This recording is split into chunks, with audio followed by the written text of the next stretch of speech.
Sim, Deus. Amém, Senhor.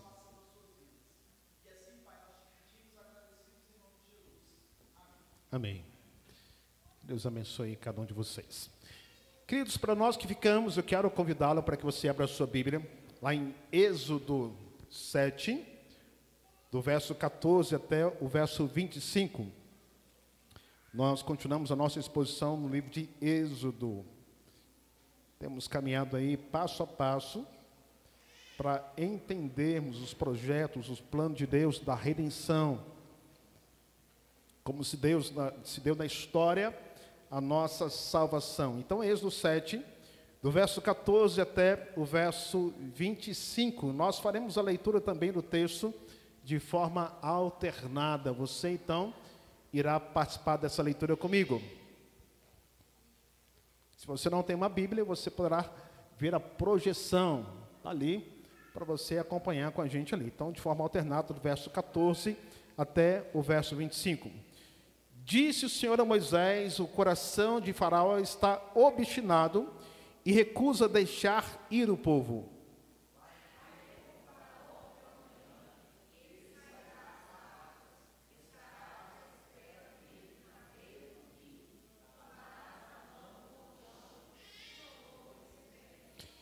E lhe dirás: o Senhor, o Deus dos hebreus, me enviou a ti para te dizer: deixa ir o meu povo para que me sirva no deserto. E até agora não tens ouvido.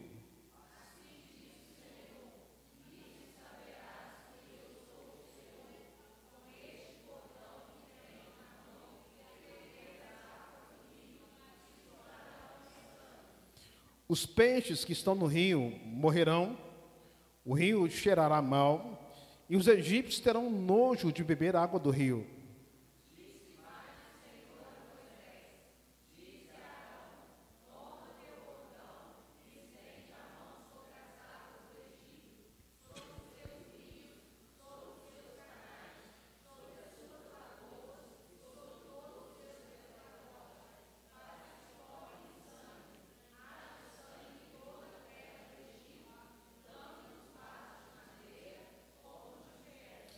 Fizeram Moisés e Arão como o Senhor lhes havia ordenado. Arão, levantando o bordão, feriu as águas que estavam no rio, à vista de Faraó e os seus oficiais, e toda a água do rio se tornou em sangue.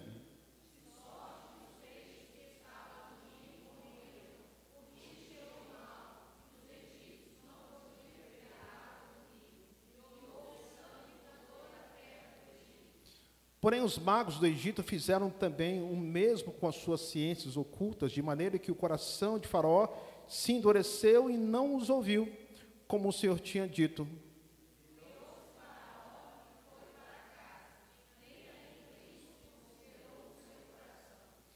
Todos os egípcios cavaram junto ao rio para encontrar água que beber, pois as águas do rio não podiam beber.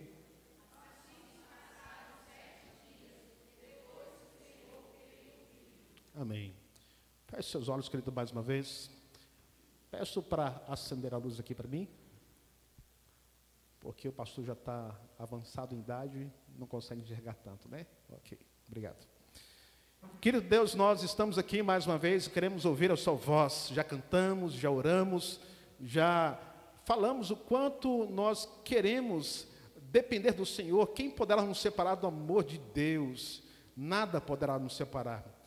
E queremos que cada dia mais nós estejamos inclinados a obedecer, a ouvir a sua voz, assim como nós temos a cada momento que nos reunimos aqui, a palavra do Senhor é ministrada e que produza transformação no coração dos presentes. Não somente aqueles que estão aqui na 8ª igreja, mas aqueles que nos acompanham também através das mídias sociais. Que também o teu Espírito, Pai, toque, converta, convença e console esses corações. Eu dependo do Senhor também, não posso estar aqui sem a presença do Senhor, sem a manifestação da sua graça e bondade sobre mim, para que eu seja uma instrumentalidade para abençoar a tua igreja. Eu oro em nome do seu Filho amado Jesus. Amém. Queridos, ontem nós tivemos um dia glorioso aqui com as crianças. Nós tivemos a nossa escola bíblica de férias. E certamente os adolescentes e crianças se lembrarão do tema que nós abordamos ontem. Qual foi o tema mesmo? Qual que é o tema, Jonas? O quê? A baleia. Eu escolho obedecer. Querido, você tem o seu coração obstinado, você se recusa a ouvir e a obedecer a voz de Deus.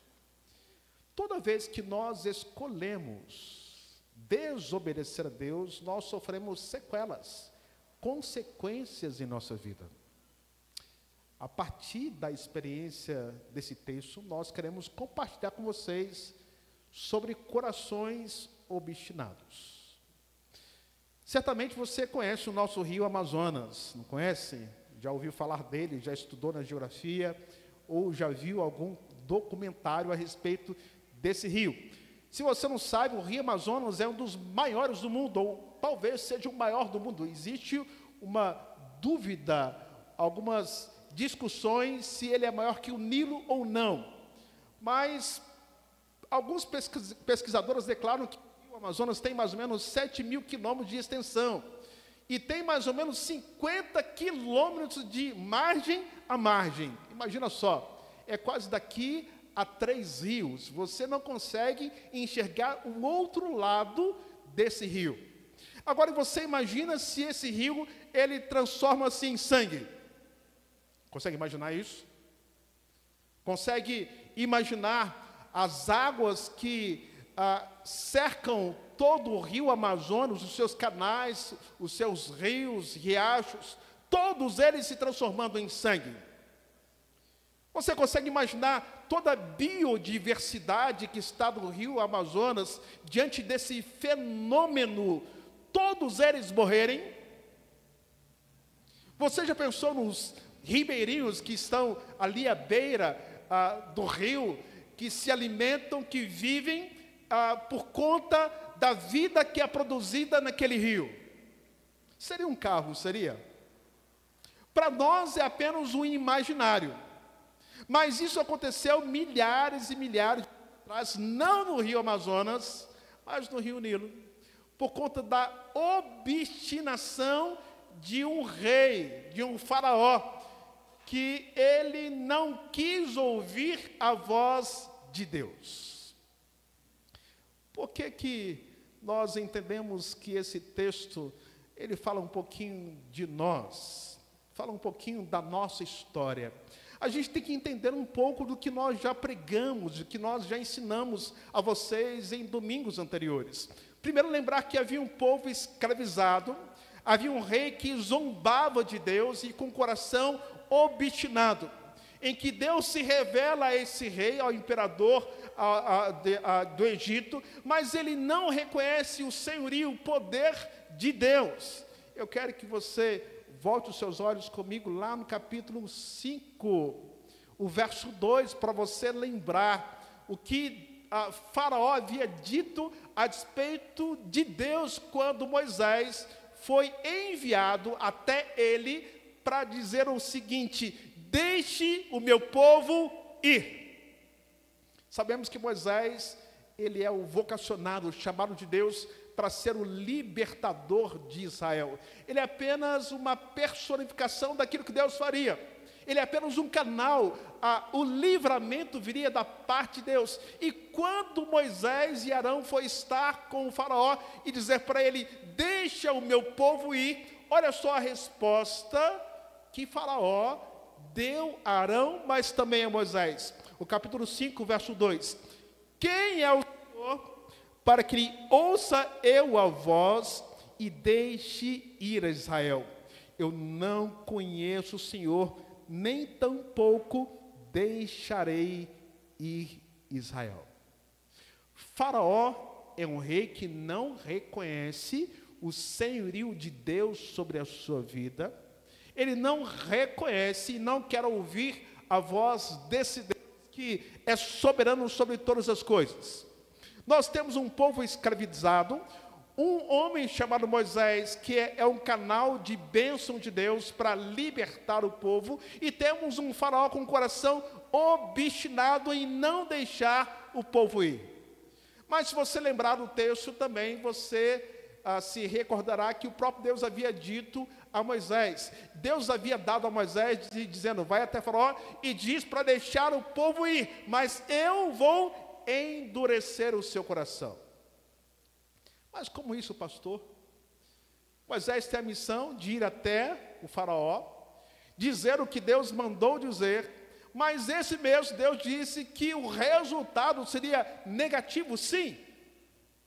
Nós cremos que Deus é soberano, nós cremos na responsabilidade humana também, e cremos que Deus tem o controle de todas as coisas.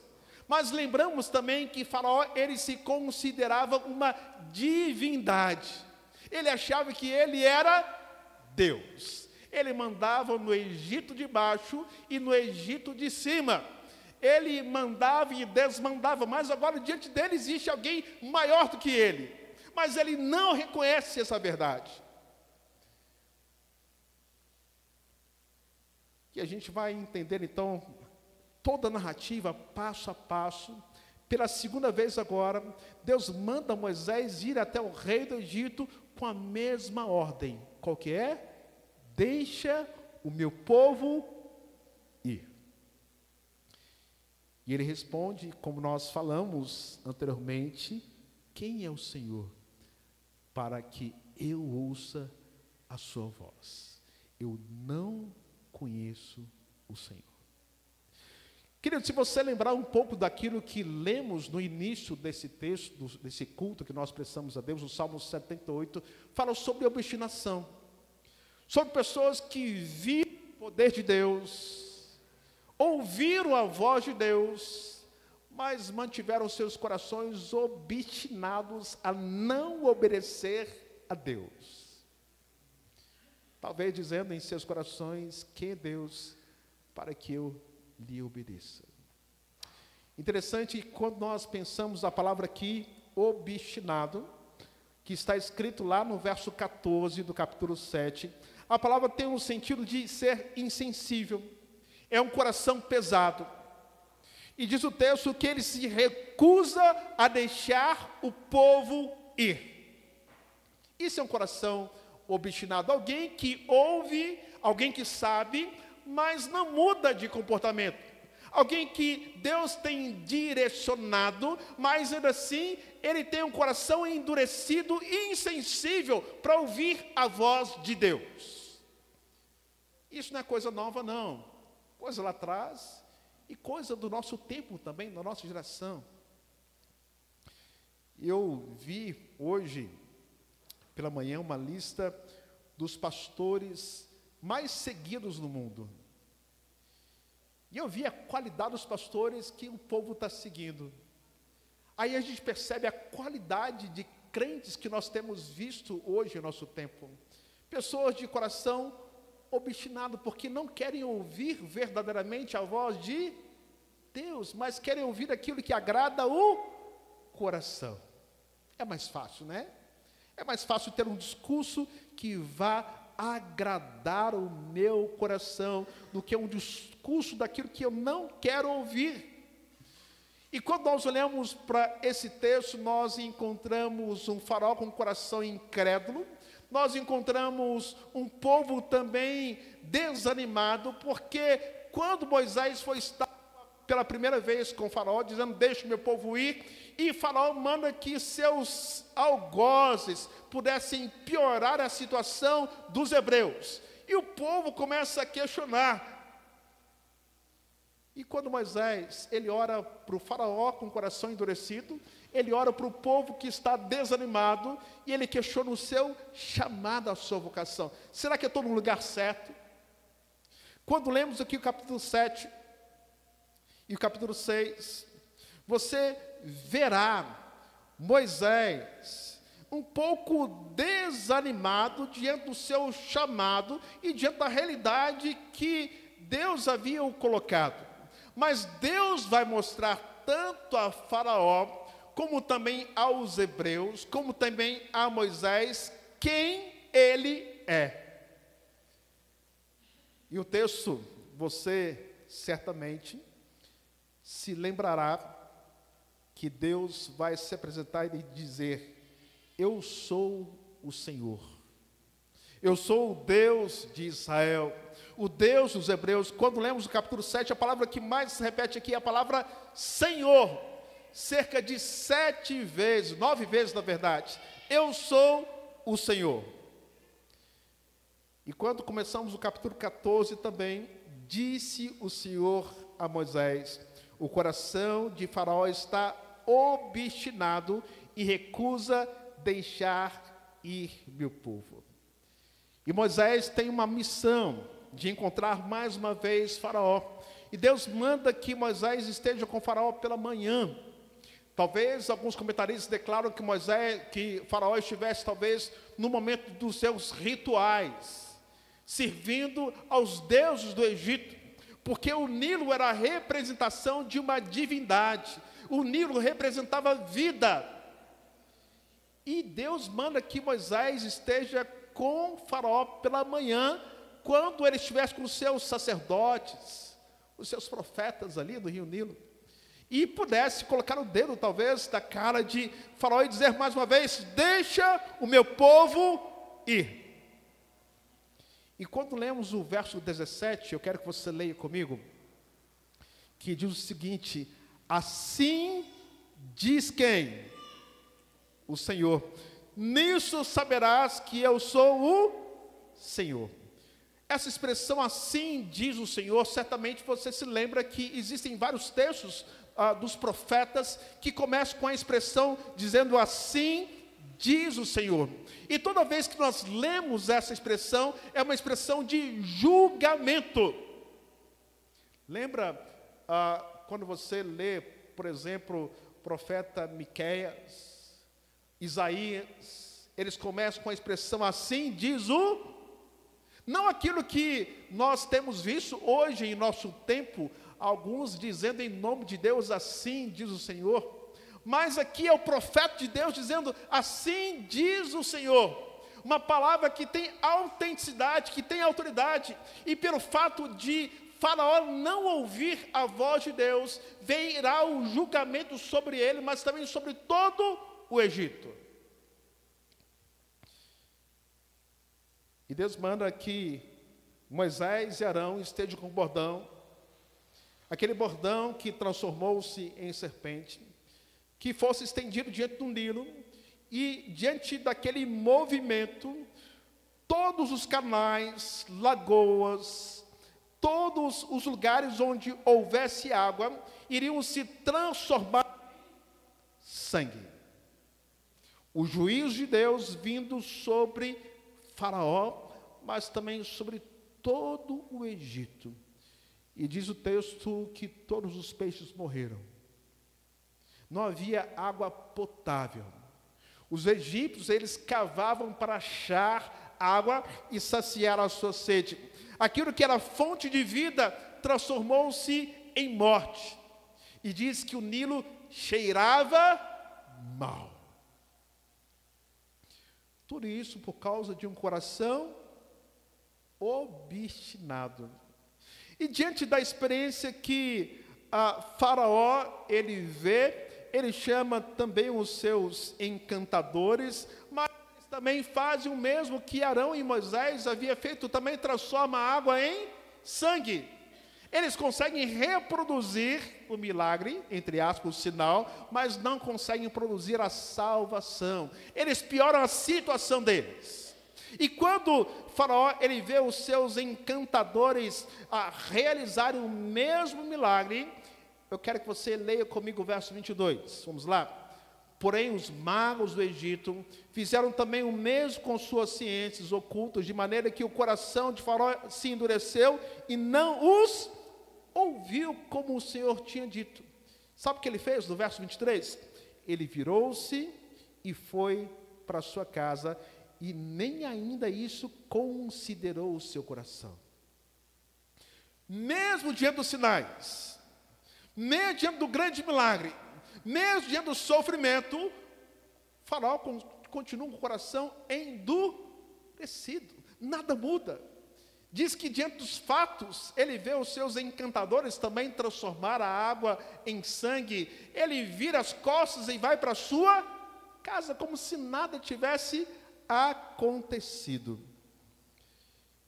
E diz que depois de 7 dias, né, que o Senhor feriu o rio, né, eles não podiam beber, não podiam se alimentar daquilo que o rio Nilo provia a cada um deles.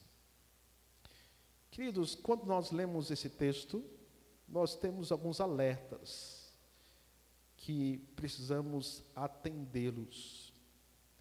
Diante daquilo que Faraó experimentou na sua existência, que pode ser muito daquilo que nós possamos estar vivendo hoje como igreja. Deus tem levantado os seus profetas em nosso tempo. Deus tem falado ao nosso coração.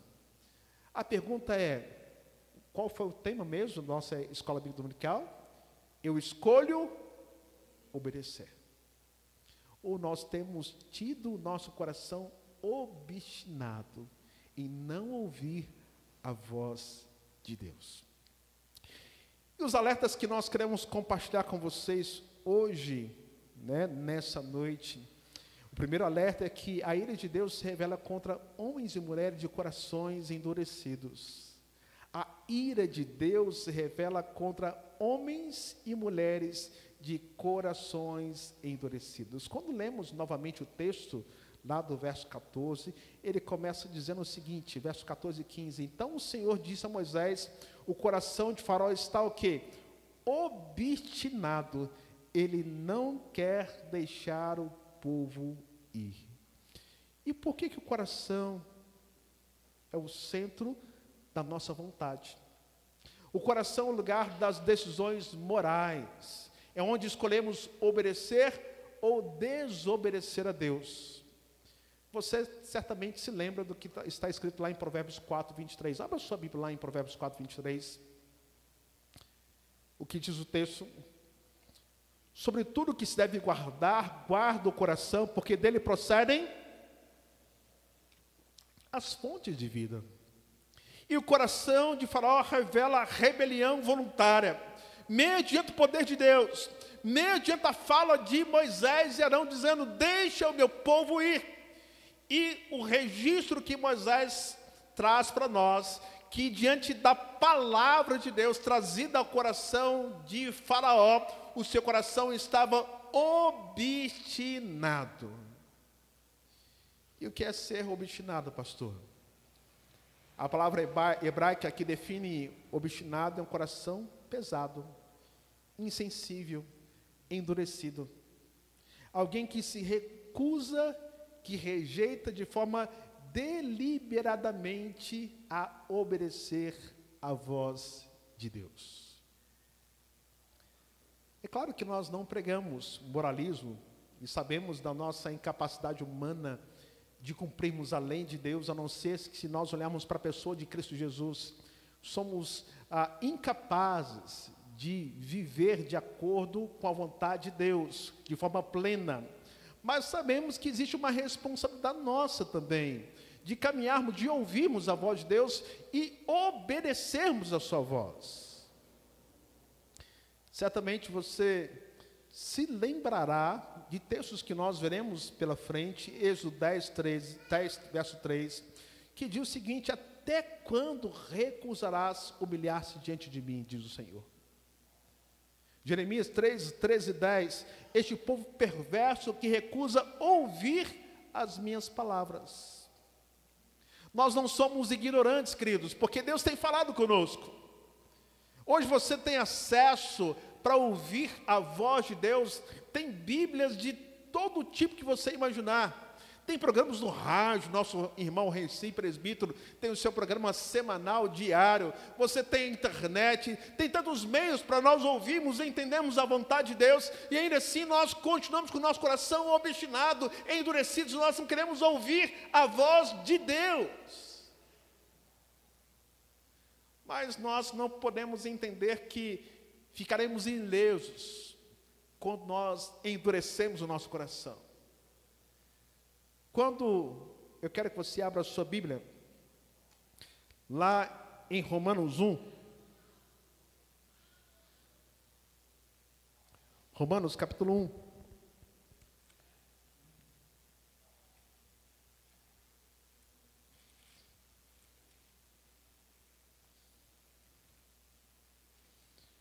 Romanos 1, a partir do verso 18.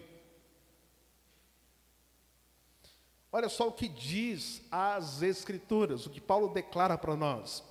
A ira de Deus se revela do céu contra toda impiedade e perversão dos homens que detêm a verdade pela injustiça, porquanto o que Deus se pode conhecer é manifesto entre eles, porque o Deus lhes manifestou.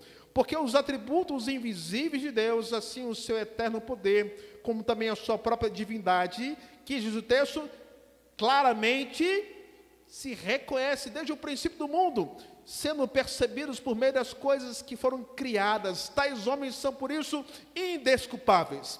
Porquanto, tendo conhecimento de Deus, não glorificaram como Deus, nem lhe deram graças, antes se tornaram nulos em seus próprios raciocínios, obscurecendo-nos o coração insensato, inculcando-nos por sábios, tornaram-se loucos, mudaram a glória de Deus incorruptível em semelhança da imagem de homem incorruptível, bem como de aves, quadrúpedes e répteis.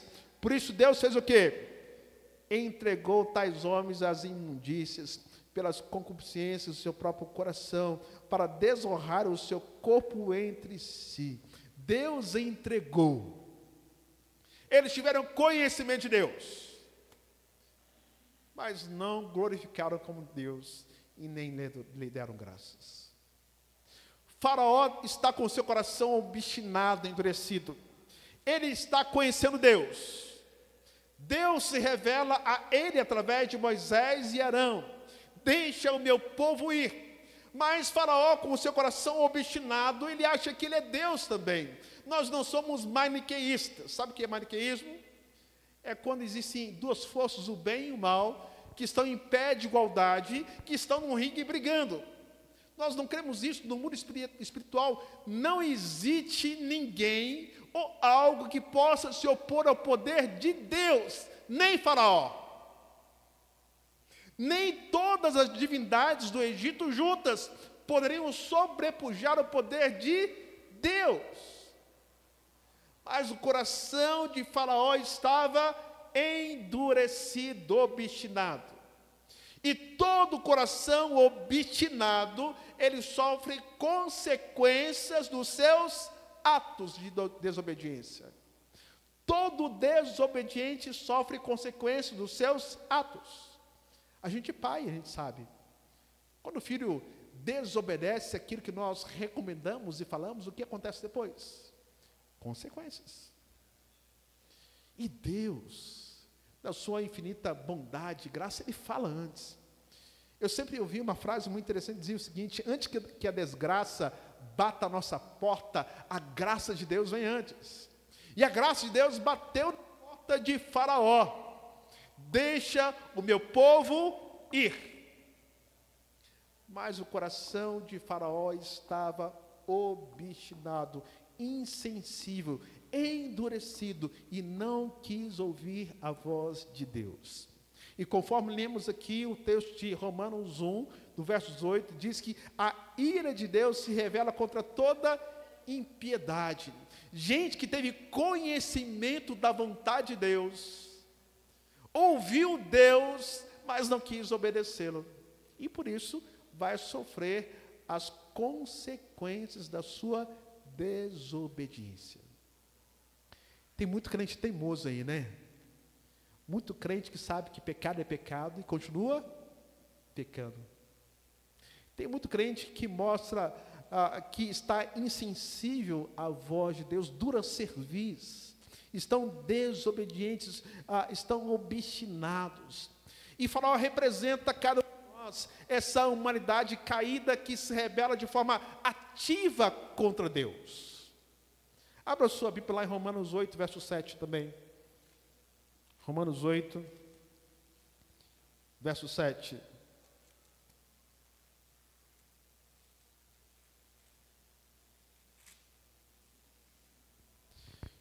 Diz o seguinte: Por isso o pendor da carne é inimizade contra Deus, pois não está sujeito à lei de Deus, nem mesmo pode estar. Então, pois o pendor da carne é inimizade contra quem? Contra Deus. Queridos, que nós dessa manhã entendamos algumas verdades. Obediência parcial é desobediência total. Não existe neutralidade diante da palavra de Deus. Ou você obedece a Deus, ou você desobedece a Deus.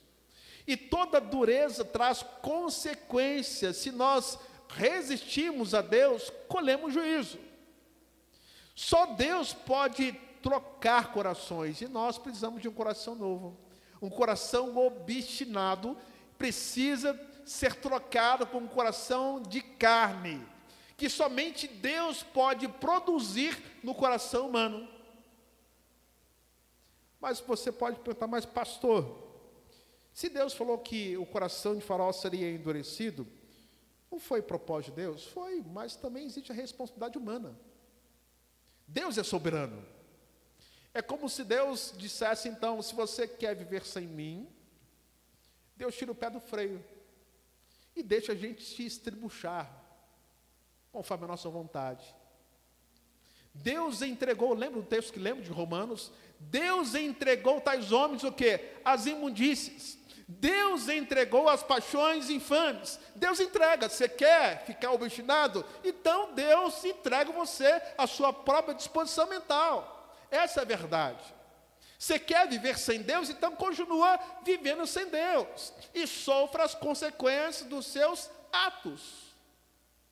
Mas a graça de Deus, ela passa antes. A graça de Deus nos alcança antes que a desgraça bata na sua porta. A graça de Deus, ela insiste de forma repetida, e às vezes nós recusamos como Faraó. Nós podemos compartilhar um segundo alerta, que a ira de Deus se revela contra homens e mulheres que decidem não ouvir a voz de Deus, não apenas o coração endurecido, mas não ouvir também. Nós entendemos que traz prejuízos para a nossa existência humana. Quando lemos o verso 15 ainda e 16, principalmente o verso 16, diz o seguinte: e diga-lhe, o Senhor, o Deus dos hebreus, me enviou a você para dizer, deixe o meu povo ir, para que me sirva no deserto, mas até agora você não quis ouvir. Está lá no verso 16, que lemos do Êxodo capítulo 7, verso 16, Deus dizendo, eu já mandei Moisés para dizer que você pudesse deixar o povo ir, mas você não quis dar ouvidos à minha voz. E Deus manda então, de manhã lá no rio Nilo, Moisés, naquele momento dos rituais, talvez ao deus Hapi, que é o deus dos egípcios, que é o deus, uma divindade, e assim aparece o Senhor, assim aparece Moisés, e Arão diz, assim diz o Senhor, essa forma profética, e exige uma resposta, mas diz o texto que Faraó, ele recusa ouvir a voz de Deus. Parece com alguém que você conhece? Parece com alguém que você conhece, que Deus está falando, Deus está ministrando, mas recusa ouvir a voz de Deus. A teimosia, está com o coração endurecido, porque você vê de forma progressiva, um coração endurecido, ele não ouve, sabia disso? Alguém que está obstinado a não realizar algo, ele não ouve. Já viu o filho teimoso? Você manda ele fazer, ele não quer fazer, ele não quer ouvir mais, e depois que você entrega as suas próprias paixões, ele vem fazendo o que depois? Chorando, pedindo o quê? Ajuda. Não é assim que a gente faz? E a gente faz assim também com Deus muitas vezes. Porque por muitas vezes o povo de Deus com o coração obstinado e não querendo ouvir a voz de Deus, eles sofrem, e depois do sofrimento eles buscam a presença de Deus, para que Deus restaure e renove. Lembra o que está escrito na história de Juízes? O ciclo que acontecia, em que Deus trazia libertação ao povo diante do opressor, e depois de um tempo de harmonia, de tranquilidade, o povo se esquecia de Deus, começava a servir a outros deuses, a idolatria, e com a idolatria o povo começa a sofrer, e no sofrimento o povo começa a buscar a Deus novamente. Assim somos nós. Esse ciclo, que se não for a bondade e a graça de Deus sobre a nossa vida, a gente estaria todos nós lascados. Porque às vezes está com o coração obstinado, endurecido, não queremos ouvir o que Deus tem falado no nosso coração. E Deus ainda fala por sua palavra, pelo seu Espírito. E o problema não é o silêncio de Deus, mas a surdez humana. Por que será que o Brasil sofre tanto hoje? Sendo que a população evangélica, ela tem crescido de forma exponencial em nossa nação. E por que essa nação a gente não vê nenhuma transformação? É porque o povo não quer ouvir a voz de Deus. E muitas vezes nós temos permitido que os ídolos modernos tomem conta do nosso coração. E nós não queremos abrir mão deles. O dinheiro, o prazer, status, que abafam a voz de Deus em nossa vida. Ouvir sem obedecer é auto-engano. E tem muita gente querendo ouvir, mas não quer obedecer. E por fim, podemos dizer, queridos, que a ira de Deus se revela contra homens e mulheres que não reconhecem o senhorio de Deus sobre as suas vidas. A ira de Deus se revela contra corações obstinados, se revela com aqueles que não querem ouvir e com aqueles que não querem reconhecer o senhorio de Deus. A partir do verso 17 até o verso 25, você verá Deus falando e Moisés sendo boca de Deus, dizendo: assim diz o Senhor. Eu quero que você leia comigo o verso 17. Assim diz o Senhor: nisto saberás que eu sou o Senhor. Deus vai mostrar para Moisés, para Faraó, quem ele é. Lembra que nós falamos que no capítulo 5, verso 2, Faraó, ele diz: quem é Deus? Quem é Deus para eu deixar o povo ir? Quem é Deus para eu ouvir aquilo que ele está mandando? E a resposta de Deus é: eu vou mostrar então, Faraó, quem sou eu. E como Deus mostra isso? Mandando o seu juízo.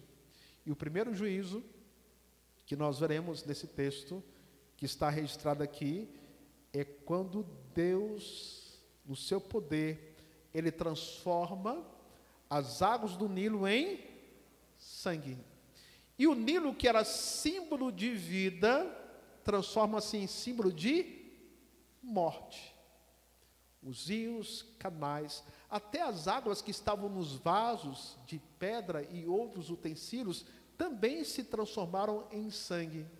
E diz o texto ainda que o povo cavava para ver se achava água potável e não conseguia, porque eles estavam sob o juízo de quem? De Deus. E a pergunta é: será que mudou alguma coisa no coração de Faraó? Não. Ele continuou da mesma vibe, né? Eu quero que você leia comigo aqui o verso 23 e 24 mais uma vez. Virou-se Faraó e foi para casa, e nem ainda isso considerou o seu coração. Você pode ter duas atitudes aqui nessa noite. Você ouviu essa mensagem que nós trouxemos ao seu coração. Você pode mudar de vida diante de um coração obstinado, ouvir a voz de Deus e reconhecer o senhorio de Deus sobre a sua vida, ou você pode virar as costas e ir para a sua casa como se nada tivesse acontecido. Quando olhamos para o ministério de Jesus, Jesus obedeceu até o fim. Jesus obedeceu o Pai em tudo, como sacrifício vivo, santo. como o sacrifício perfeito entregue naquela cruz em favor de cada um de nós. Jesus em nenhum momento ele titubeou em se esquivar da vontade do Pai, mas ele cumpriu cabalmente aquilo que lhe foi confiado, o seu chamado, a sua vocação. E nós que estamos aqui nessa noite, podemos mudar a nossa história, que através de um coração obstinado, estamos quebrantados diante do Senhor, e todo avivamento ele vem através de corações quebrantados diante do Senhor.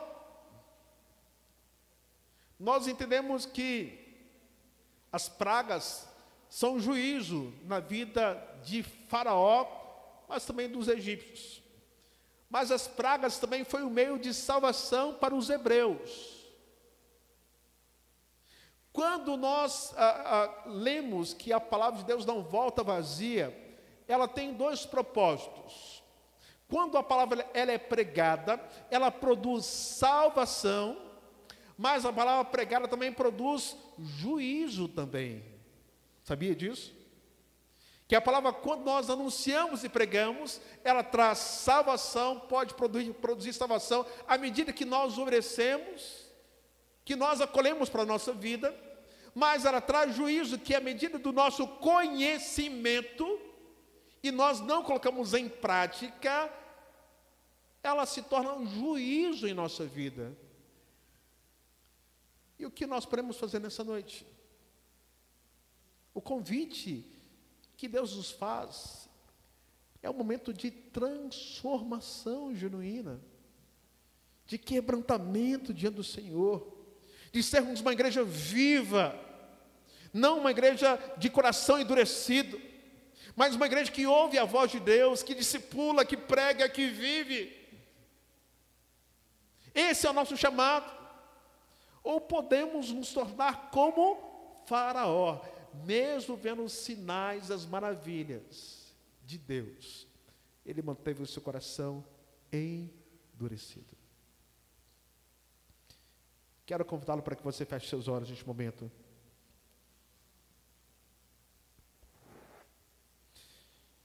Eu não sei como está a sua vida, quais são o que você tem feito da sua história. Se você tem buscado o Senhor enquanto se pode achá-lo, invocando enquanto Ele está perto, que o tempo oportuno da salvação é agora, não é amanhã, nós não podemos procrastinar. E se porventura nós temos tido nosso coração obstinados, nós somos chamados a um quebrantamento, a reconhecermos a nossa dependência do Senhor. Nós estaremos participando da ceia nessa noite. E a ceia é um momento especial para nós, porque lembramos do que Jesus fez. Ele nos libertou dessa natureza caída, obstinada, a depravação total do homem, que nos impossibilitava de buscar a presença de Deus. Só buscamos a Deus porque Ele nos buscou primeiro através da obra de Cristo Jesus. E essa obra, ela nos transformou. E queremos reconhecer isso nessa noite. Reconhecer o senhorio de Cristo em nossa vida. Não vivemos mais para o pecado, mas vivemos para o Senhor Jesus. Enquanto comiam, tomou Jesus um pão e abençoando, partiu. O deu aos seus discípulos, dizendo: tomai, comei, esse é meu corpo. A seguir tomou um cálice e, tendo dado graças, o deu aos seus discípulos, dizendo: bebei dele todos, porque esse é meu sangue, o sangue da nova aliança, derramado em favor de muitos para a remissão de pecados. E digo-vos que dessa hora em diante não beberei desse fruto da videira, até aquele dia em que eu hei de beber novo convosco no reino de meu Pai. E tendo cantado o hino, saíram para o Monte das Oliveiras. Jesus morreu numa cruz pelos nossos pecados, e através dele nós temos salvação. A história de Moisés é apenas uma sombra do que Cristo faria milhares e milhares de anos à frente. A salvação que os hebreus experimentaram naquele momento apontava para aquilo que Jesus faria por nós, a salvação eterna. Os hebreus, eles tinham que olhar para o Redentor que viria. O Redentor não era Moisés, mas o Redentor seria o Filho de Deus, que viria, se encarnaria em figura humana e morreria numa cruz pelos nossos pecados. E Jesus, nos seus últimos momentos do seu ministério terreno, ele reúne os seus discípulos numa casa, e era o momento da Páscoa, que representava e celebrava este momento de libertação do cativeiro de mais de 400 anos. E agora Jesus está redefinindo, dizendo que a ceia, ela representa este momento especial que nós olhamos para a cruz e lembramos que através da cruz nós alcançamos a salvação em Cristo Jesus. E por Ele nós temos vida eterna. Podemos ser restaurados e temos vida com Deus. Mas Paulo diz que nós não podemos participar da mesa de qualquer maneira, nós devemos nos autoexaminar. Ele diz para nós não deixarmos de participar, mas sim a nos examinarmos e assim comer do pão e beber do cálice. Então, mais uma vez, feche seus olhos. Nós iremos orar e consagrar os elementos que aqui se encontram e assim participamos da ceia do Senhor. Enquanto isso, eu quero chamar os presbíteros também para estarem aqui à frente, para estar nos auxiliando neste momento do banquete em que nós colocamos a mesa do Senhor. Pai querido, nós estamos aqui diante da sua augusta presença e queremos consagrar os elementos que aqui se encontram. Aqui está o pão, aqui está o cálice, e não existe nenhuma mudança na substância dos elementos, mas nós cremos na presença espiritual do Senhor nos elementos, que são meio de graça. Participamos desse banquete em que aponta para aquilo que Cristo fez por nós e em nós. E nós consagramos esse momento ao Senhor. Nós oramos em nome de Jesus. Amém. Na noite que o Senhor foi traído, tomou o pão, tendo dado graça, o partiu e deu ao seu discípulo, dizendo: comei dele todos. Mas também tomou o cálice, dizendo: esse cálice é o cálice da nova aliança, sangue derramado em favor de muitos para a remissão de pecados. Bebei dele todos. Se você irá participar da ceia, eu quero convidá-lo para estar de pé, para que assim os nossos irmãos presbíteros estejam servindo você. E lembrando que essa mesa é a mesa do povo de Deus, independente da sua denominação, da sua igreja. Se você está em plena comunhão, você é convidado a participar da mesa do Senhor.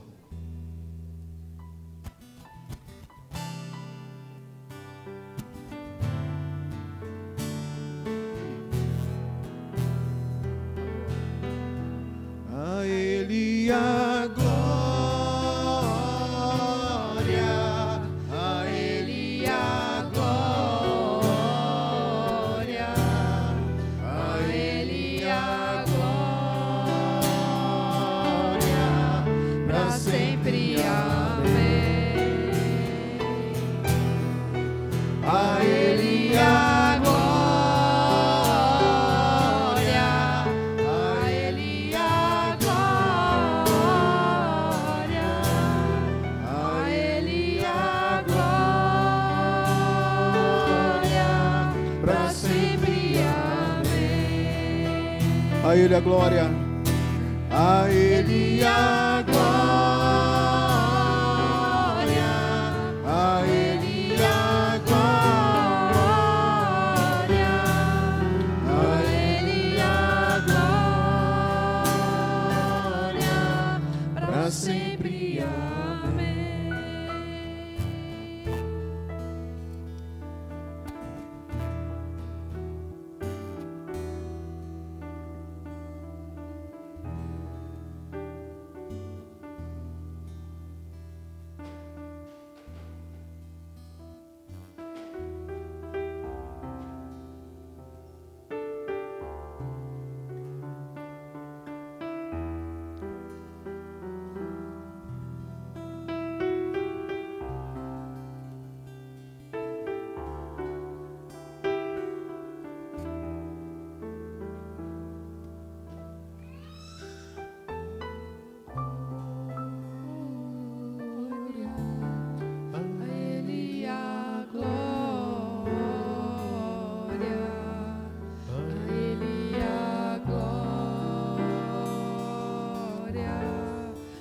sempre. Amém. Algum dos irmãos foi esquecido com o cálice ou com o pão?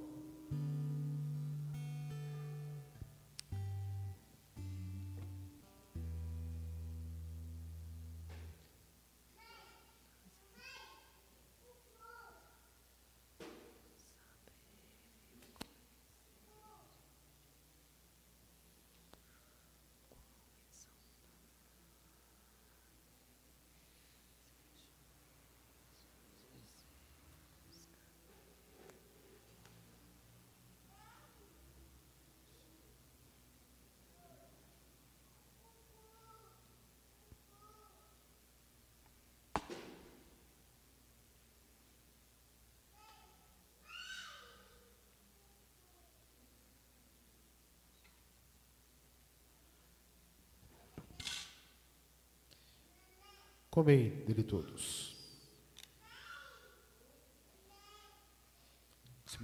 De semelhante modo, ele tomou o cálice, dizendo também: bebei dele todos.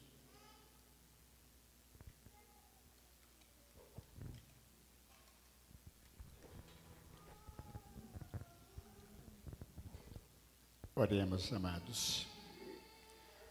Soberano Deus e eterno Pai, Pai, nosso Senhor e Salvador Jesus Cristo, a Ti toda honra, toda glória e toda exaltação.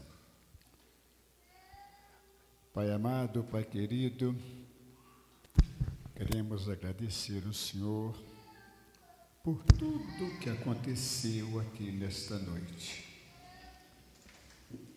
As orações que foram feitas falaram aos nossos corações, os louvores, os hinos cantados, entoados a Ti, e também, é claro, meu Pai, a palavra compartilhada, e para coroar, meu Pai, a ceia do Senhor. Amém, Senhor. Esse ato que o Senhor mandou que nós fizéssemos em memória de Cristo Jesus, até que Ele venha. Obrigado, meu Pai, por tudo nessa noite aqui. Abençoa-nos, continue falando ao nosso coração até o final do culto e abençoa teu povo aqui presente. Assim oramos em nome de Jesus. Amém. E graças a Deus.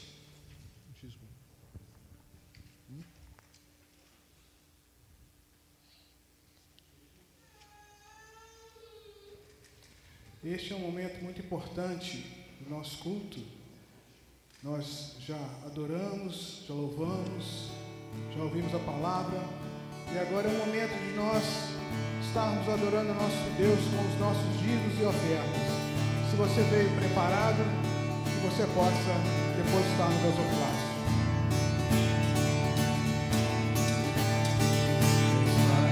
E abre em tua frente, que o vento sopre em teu rosto, que o sol resplandeça em tua face, que a chuva caia suave em teus campos, e mesmo ao se levantar sozinho, que Deus envolva em seu amor e a paz, já que o coração e até nos vemos outra vez, que Deus lhe guarde em sua mão, que as gotas da chuva em teu rosto com brisa lhe tragam alívio, tarefas comuns e diárias não sejam um peso ao teu coração, e mesmo ao se levantar sozinho, saiba que Deus envolve em teu amor e a paz, encharque o coração e até nos vemos outra vez, que Deus lhe guarde em sua mão, que Deus envolva em seu amor e a paz, encharque o coração e até nos vemos outra vez. Que Deus lhe guarde em sua mão. Pam, pam, pam, pam, pam.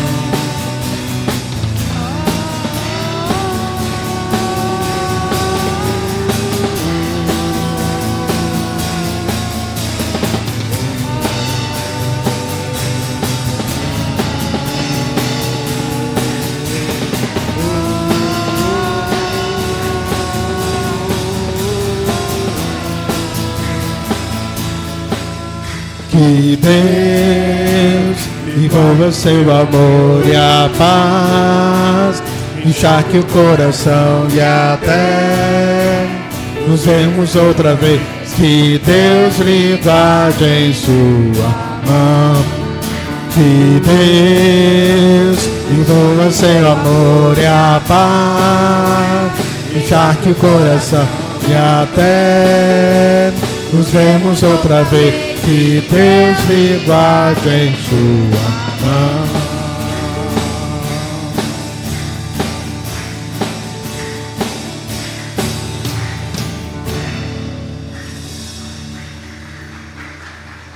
Santo Deus eterno Pai, louvado e exaltado seja o seu santo nome. Ó Deus, obrigado pelos dízimos e ofertas que foram depositadas no gasofilácio. Que o Senhor possa estar abençoando, Deus, cada irmão que tem depositado aqui, ó Deus, a sua oferta, o seu dízimo, Pai, e que o Senhor possa derramar bênçãos incontáveis sem medida sobre a vida desses irmãos, ó Pai. Que esses recursos sejam usados da forma correta, como tem sido sempre usados, ó Pai. E obrigado, porque o Senhor tem sido um Deus próspero nessa igreja. Eu oro em nome de Jesus. Amém. Você pode sentar um pouquinho, nós estamos encerrando o nosso culto. Temos algum visitante aqui nessa noite? Temos? Além do pastor Leonardo? Não? Ok. Queridos, você sabe que dia que é hoje? Dia do presbítero, né? Então, quero convidar os nossos presbíteros para estarem aqui à frente. Nós iremos orar por eles, agradecendo a Deus pela vida, a dedicação de cada um deles. E sabemos que a igreja não anda sozinha, não é só o pastor. Nós somos uma igreja conciliar e que é dirigida por presbíteros. E o pastor também é um presbítero docente, e eles são presbíteros regentes. Eu quero chamar o pastor Leonardo para estar aqui à frente. Ele vai estar orando pelos nossos irmãos, agradecendo pela vida dos nossos queridos presbíteros aqui, e depois estará impetrando a bênção também, e a gente vai estar encerrando então o nosso culto nessa noite.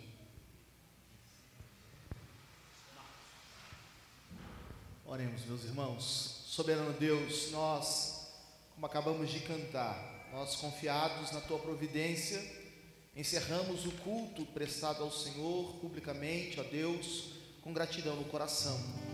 Mas ainda não finalizamos a expressão da nossa gratidão ao Senhor. Ó Deus, denominacionalmente, na nossa igreja, hoje nós celebramos o dia do presbítero regente na Tua igreja. Como foi bem falado pelo pastor, ó Deus, nós não caminhamos sozinhos. A Tua palavra tem nos ensinado que é, ó Deus, no conselho de presbíteros que a igreja tem caminhado de fato. E tem sido assim também na 8ª igreja presbiteriana de Juiz de Fora. Nós te louvamos, ó Deus, pela vida do Teu servo, o presbítero Reci, pela vida do Teu servo, o presbítero Rogério, pela vida do Teu servo, o presbítero Marcos, irmãos amados e queridos desta igreja, reconhecidos, ó Deus, pela Assembleia, para que pudessem, ó Deus, juntamente com o pastor, tomar o governo desta igreja, representando Cristo Jesus para esse povo. Ó Pai, em nome de Jesus, que o Senhor abençoe estes homens, que o Senhor recompense, ó Deus, todo o esforço que eles têm feito em prol do reino do Senhor nesta igreja. Abençoe suas famílias, que muitas vezes são privadas de sua companhia, são privadas, ó Deus, de suas viagens, porque estes homens têm compromisso com o povo do Senhor. E que, ó Pai, muito mais do que o reconhecimento humano, eles possam colher dos altos céus as bênçãos pelos trabalhos prestados ao Senhor, porque a Tua palavra tem nos ensinado que nós não servimos a homens apenas, mas ao Senhor em primeiro lugar. Recebam a bênção, meus irmãos, que a maravilhosa graça do Senhor Jesus Cristo, o grande amor de Deus, o nosso Pai, e a comunhão do Espírito Santo de Deus repousem sobre vós permaneça, no dia de hoje e para todos sempre. Amém. Amém. Amém.